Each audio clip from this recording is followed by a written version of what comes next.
Salut les amis, on se retrouve pour une nouvelle vidéo, où on va parler de Manchester United, on va parler du Mercato, on continue sur la petite série de vidéos qu'on avait lancée avec le Real Madrid, où on juge les Mercatos de chaque équipe en parlant des rumeurs.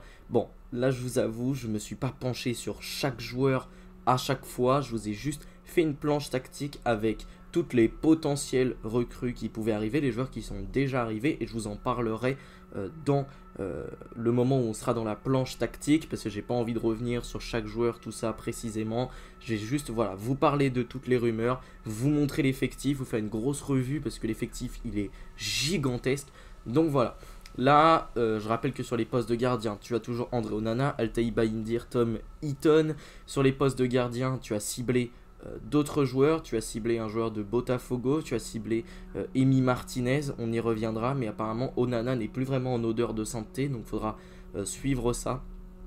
Lenny Yoro, Lisandro Martinez, Matthijs de Ligt, Harry Maguire, Hayden Even, tout ça pour la défense centrale. Tu as également le petit Tyler Fredrickson. Alors je sais pas du tout s'il pourra vraiment avoir du temps de jeu cette saison, mais n'empêche que on peut quand même le mentionner, même si par exemple moi j'ai beaucoup aimé Hayden Even, qui sur les quelques matchs qu'il a joué, je l'ai trouvé assez intéressant, donc ça va falloir suivre.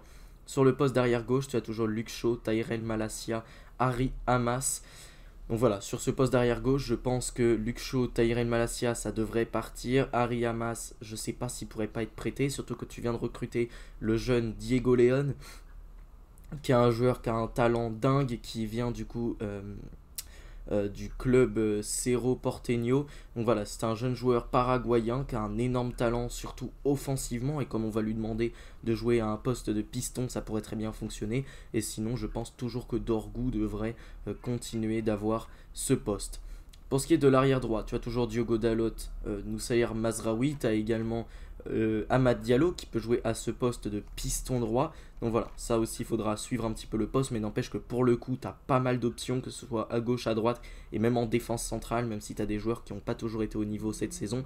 Mais n'empêche qu'en termes de quantité, faudra voir en termes de qualité, mais pour moi sur le poste d'arrière gauche et sur le poste d'arrière droit, t'as pas vraiment de piston plutôt, que ce soit piston gauche ou piston droit, t'as pas vraiment de beaucoup de recrues à faire. Pour moi, t'as ton secteur qui est complet.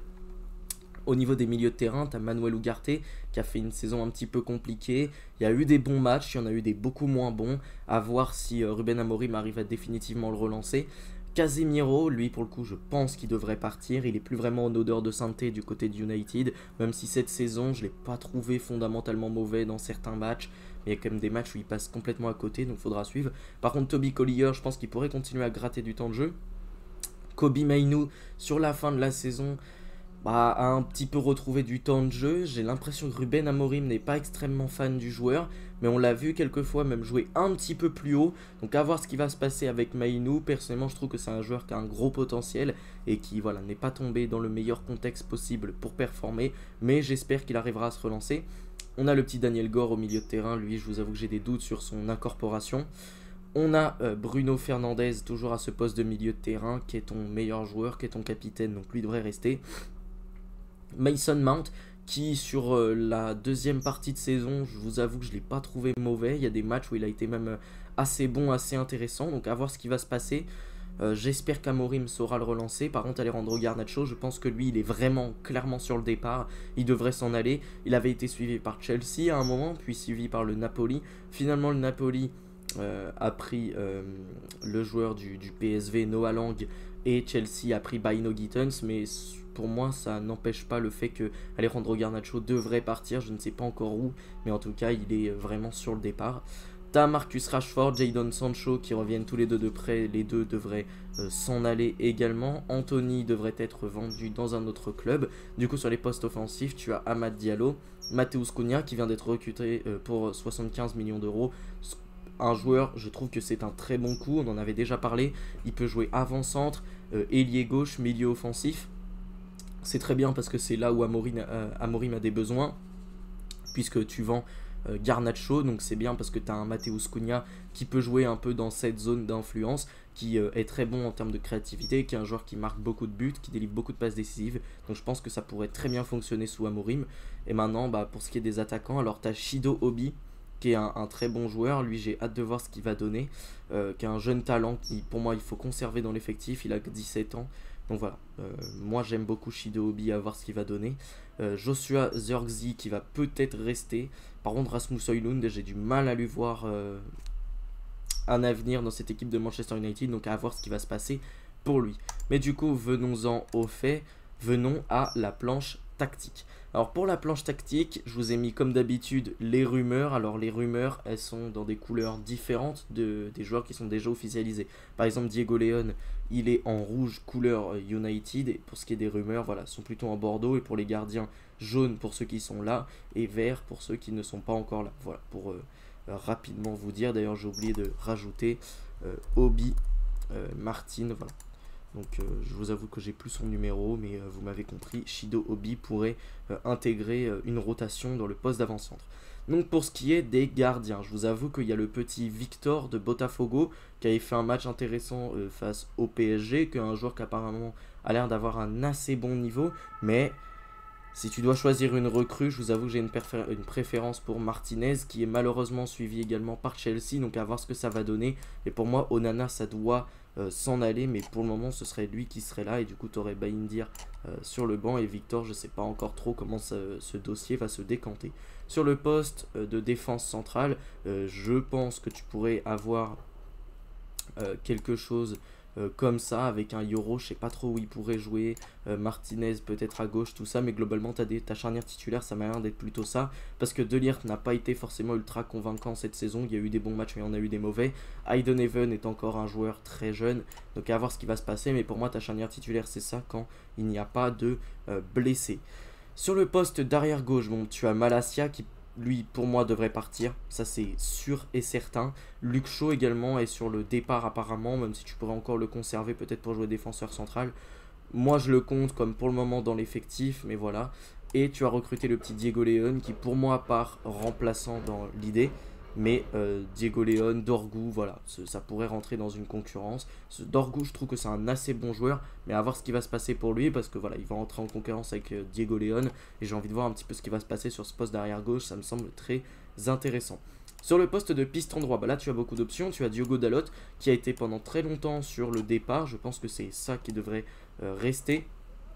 Tu as Amad Diallo, qui peut également jouer au poste, même si je vous avoue que moi je le vois jouer plus haut sur le terrain la saison prochaine, et tu pourrais avoir Mazraoui au poste. Donc pour le moment je verrai un truc comme ça, même si Amad peut carrément dépanner ici, et je rappelle que Bemo, s'il arrive, bah, c'est un ailier droit, donc ça pourrait être intéressant. Sur le milieu de terrain, je vous avoue que pour ces joueurs là, pour ces 4 joueurs là, je touche à rien. Collier, il peut rentrer dans ta rotation, c'est un très bon jeune.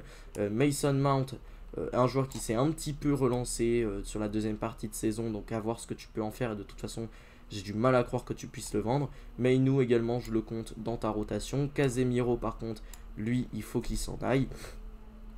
Apparemment, le Manchester United s'est positionné sur Félix Nmecha de Dortmund et sur Richard Rios, même si maintenant Richard Rios est suivi par l'Inter Milan, par l'AC Milan, par l'AS Roma. Normalement là, c'est les clubs italiens qui sont le plus avancés dans le dossier.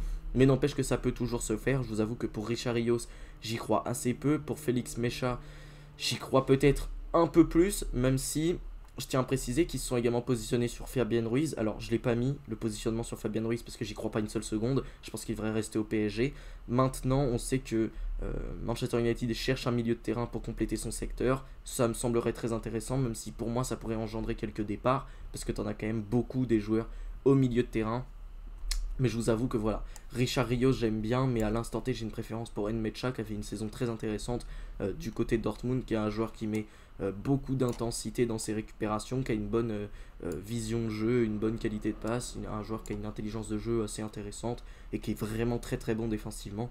Donc à voir ce que tu peux faire, je le mets de ce côté là parce que je vous avoue que malgré tout j'y crois assez peu, mais n'empêche que voilà, ça fait partie des rumeurs et ce serait intéressant. Mais du coup pour le moment ton secteur du milieu de terrain c'est Ugarte Bruno, et je vous avoue que je suis pas très fan. Alors j'adore Bruno, mais pour moi il faut un meilleur joueur que Ugarte. D'ailleurs sur la charnière centrale, j'aimerais bien également avoir un meilleur joueur ou un joueur plus fiable que Martinez, surtout que De Ligt, on l'a vu cette saison, il y a eu quand même des moments où il s'est bien trouvé. Maguire pour le coup a été très bon, et Yoro a fait des plutôt bons matchs cette saison, mais Yoro c'est encore un jeune joueur qui peut se trouver quelques fois, donc à voir.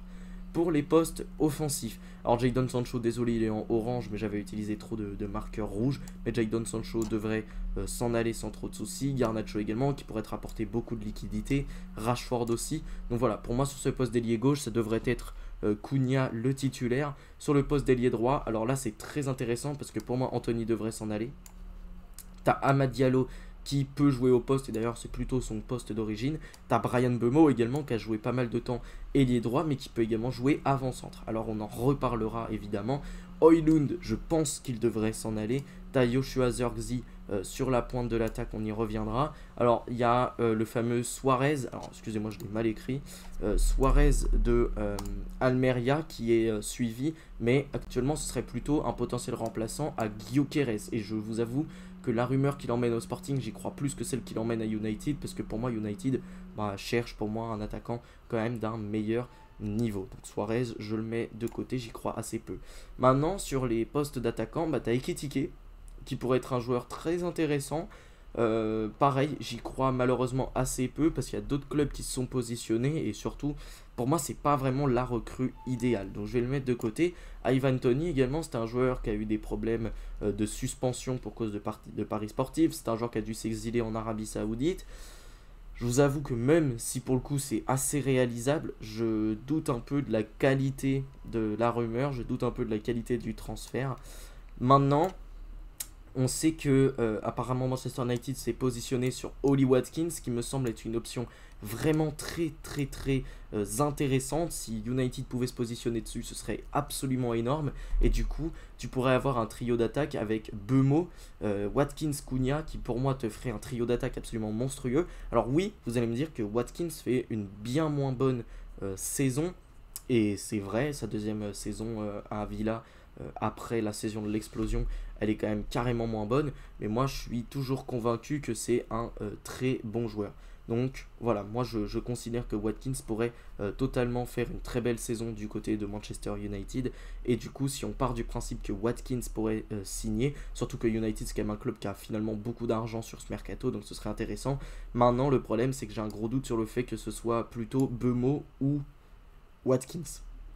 Et pour le coup, si je devais faire un choix, je choisirais Mbeumo. D'ailleurs, c'est le transfert qui est le plus avancé. Mbeumo, c'est un joueur qui a souvent joué dans des systèmes à deux attaquants, qui était souvent le deuxième attaquant. Mais il peut jouer ailier droit, comme je l'ai dit tout à l'heure. Zirkzee peut jouer ailier gauche, ailier droit, il peut jouer un peu partout.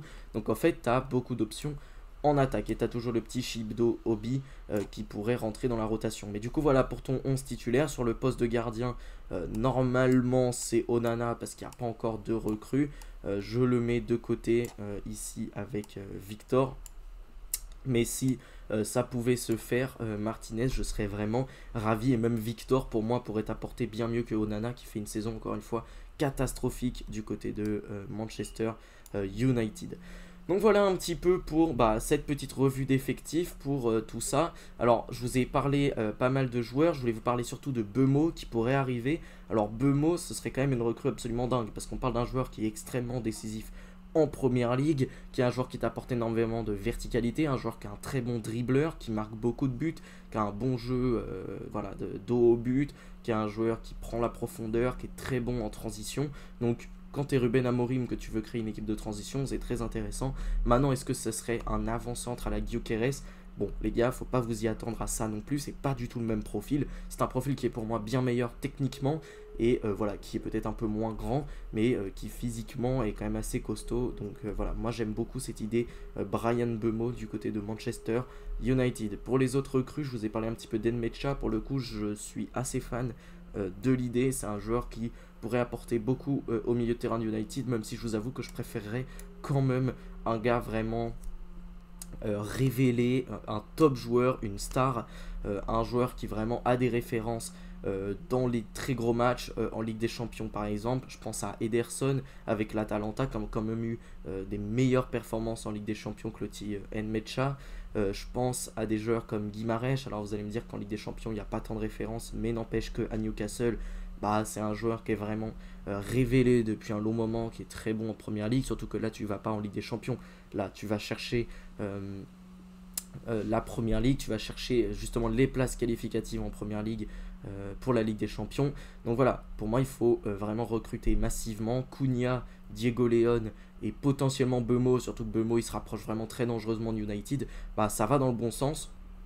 Maintenant pour moi ça va s'accompagner d'énormément de départs, va falloir faire partir au milieu de terrain, va falloir faire partir en défense et va falloir également recruter en défense. Donc j'ai hâte de voir ce qui va se passer. D'ailleurs pour faire partir en défense, vraiment je pense à Diogo Dalot, moi je pense qu'il va partir, c'est pas un mauvais joueur mais je pense qu'il va partir. Luke Shaw, je sais pas vraiment s'il va rester mais il faut le faire partir. Mais enfin si tu veux le faire partir, faut le faire partir rapidement. Et par contre Tyrell Malacia, apparemment il est vraiment déjà positionné sur le départ. Donc ça c'est très intéressant et c'est très bien pour United. Ils ont déjà identifié les joueurs sur lesquels ils ne veulent plus compter. Les amis, cette vidéo est terminée, j'espère qu'elle vous aura plu. Si c'est le cas, n'hésitez pas à la liker, à la commenter, et surtout à vous abonner à la chaîne, c'est la meilleure chose que vous pouvez faire pour me soutenir. Sur ce, salut les amis, à la prochaine.